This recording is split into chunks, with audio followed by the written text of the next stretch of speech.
Assalamualaikum warahmatullahi wabarakatuh. Salam sejahtera untuk kita semua. Saya Winnie Pramudita, Prodi D3 Akuntansi, mahasiswi Politeknik LPP Yogyakarta, mata kuliah pengantar akuntansi, dengan dosen pengampu Ibu Sri Purwati, BW MBA KCA.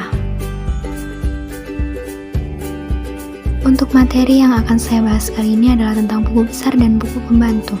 Apa sih buku besar itu?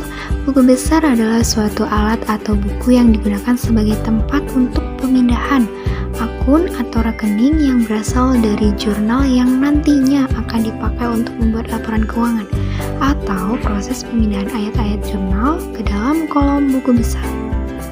Kemudian di dalam akuntansi, pencatatan atau pemindahan dari jurnal ke buku besar disebut dengan posting.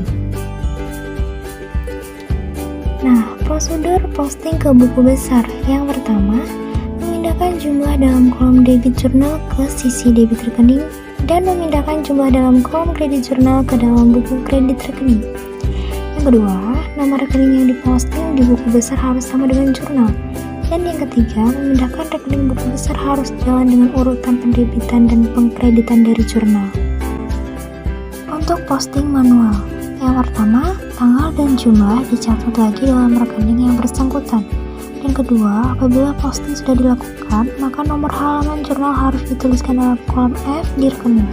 Yang ketiga, menulis nomor F yang telah diposting ke dalam kolom nomor rekening di dalam jurnal dengan maksud untuk menunjukkan bahwa jurnal telah diposting dan menunjukkan hubungan antara jurnal dan rekening di buku besar. Kemudian fungsi buku besar. Yang pertama, sebagai alat meringkas data transaksi yang telah dicatat dalam jurnal. Yang kedua, sebagai alat untuk menggolongkan data keuangan serta dapat mengetahui jumlah atau keadaan rekening yang sebenarnya apakah ada perbedaan atau tidak. Yang ketiga, sebagai dasar penggolongan transaksi yang ada atau telah dicatat dalam jurnal. Yang keempat, sebagai bahan atau informasi untuk menyusun laporan keuangan. Kemudian, bentuk buku besar. Yang pertama, ada buku besar bentuk T, merupakan bentuk buku besar paling sederhana. Pada bentuk buku besar ini, kolom debit dan kredit saling berdampingan. Sebelah kanan adalah kolom sisi kredit dan kiri adalah debit. Untuk nomor atau kode akun di kanan atas dan nama akun di kiri atas kolom debit dan kreditnya. Kemudian yang kedua ada buku besar skontro, dikenal sebagai buku besar dua kolom.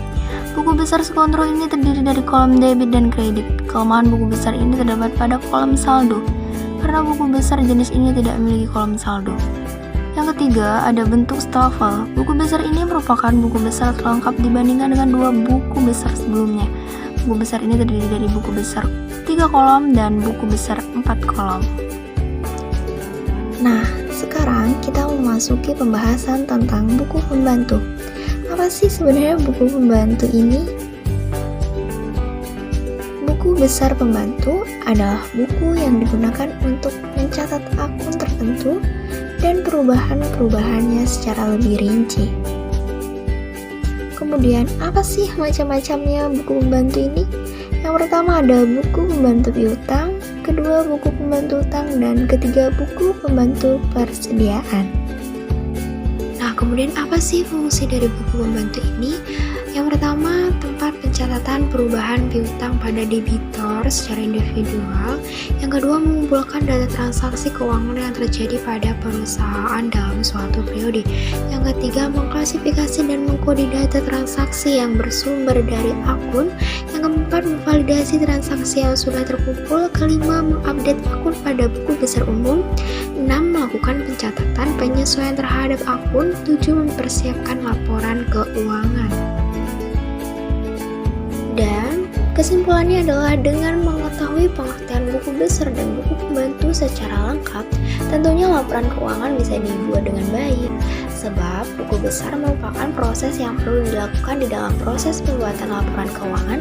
Kesalahan pada proses ini akan berimbas pada kesalahan di proses selanjutnya. Dan buku besar pembantu adalah buku besar yang dipergunakan untuk mencatat perubahan utang atau piutang dengan memisahkan kreditor maupun debitor yang satu dengan yang lainnya.